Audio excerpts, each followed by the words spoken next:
This is Call of Duty Modern Warfare 2. It took the makers Infinity Ward 2 years to develop and cost the equivalent of a Hollywood blockbuster, but then shattered all box office and video game records with sales worth $550 million in the first 5 days. There is something just utterly addictive about first-person shooter games. I don't know, maybe it's the hunter gene in all of us that makes us love them. Halo, Quake, Doom, Gears of War, Killzone. My life wouldn't be the same without them. But right now, it's Modern Warfare 2 that everyone's talking about. Play it online and whatever your format, PC, PS3, Xbox 360, at whatever time of day, and you'll usually have a choice of around 500,000 other gamers across the globe to go up against. And trust me, there's some serious competition out there, but taking on fellow gamers is one thing. Taking on a real soldier, that's a different thing altogether. But that's exactly what I'm going to do today, because we've created a challenge that, as far as we know, has never been tried before. By analysing the game footage, we've been able to replicate, in real life, a level of Modern Warfare 2. OK, this is Bognor Regis, not Beirut, but the things that matter are completely accurate. The number of targets, the distance between them, and the layout of the building all mirror the game. The game developers call it the Pit, a training exercise at the start of the game that's designed to teach you your combat skills and have them assessed.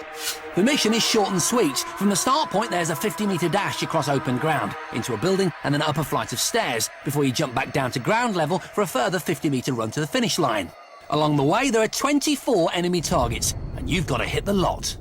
But you've got to be careful not to hit these, the civilians. There are 11 of them dotted throughout the map. You've got to do that in as quick a time as possible, but it's not just about speed, it's also about deadly accuracy. And in a minute, a real-life soldier is going to tackle it, and at the same time, I'm going to face the Pit, except mine will be the simulated version. So all I need now is a real-life soldier who is as good in the actual world of human conflict as I am in the virtual one. Which is where this guy comes in. He's the genuine article, ex-Special Forces operative, a veteran of Iraq and Bosnia, to name just two. And if that's not enough, he was singled out for one particular talent, as a sniper. He's one of those rare breed of men who undertake missions most of us never get to hear about. And that's why we can't reveal his true identity. So let's call him Sid.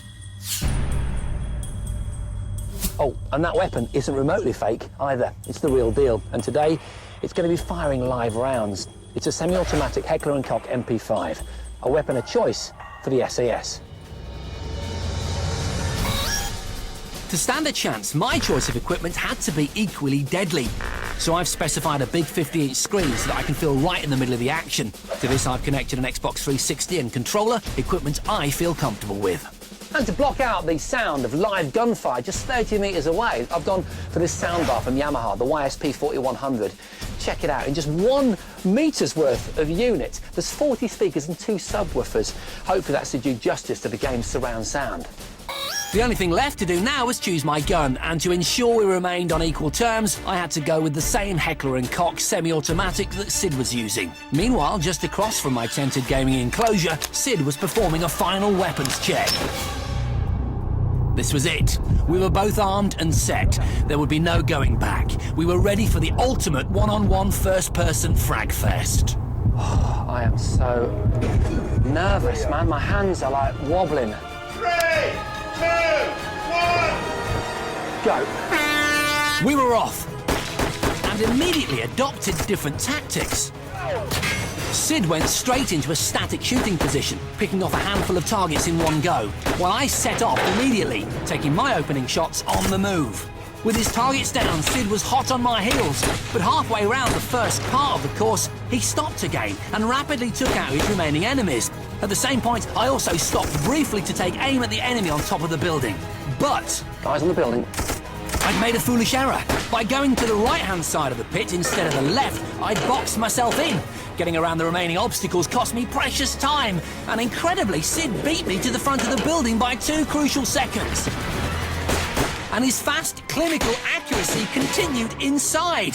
I thought the stairs might hold him up, but he cleared these in a couple of strides. Meanwhile, I was now on the ground floor. change magazine, run up the stairs. I was hitting all the targets, but I wasn't fast enough because Sid was already at the jump point and still had a 1 second lead. Okay, jump. But I knew this would be my last chance to overtake him. Sid had reached the last section of the pit. The finish line was in his sight. I figured that by positioning myself perfectly, I might be able to take out more than one target with each shot. With Sid in his static shooting position, hunting for glory, I needed to get those 2 targets down with 1 bullet. But could I achieve it under such intense pressure? Incredibly, 2 went down together. Then another 2. I was on fire. Run, run, run! Go, go, go, go, go! I'd finished. Yes! And in one of my best times, 35.8 seconds. Yes! Oh, I'm so relieved. I need to know how Soldier Boy's done. It was a great time. I had to be in with a chance. But I was up against a highly trained Special Forces operative. Could I possibly have beaten his time on the real course? How did it go, man? Hard and fast, my man. Hard and fast, Hard yeah? and fast. Good work, man. What was your time? I don't know. What was the time? 42.1.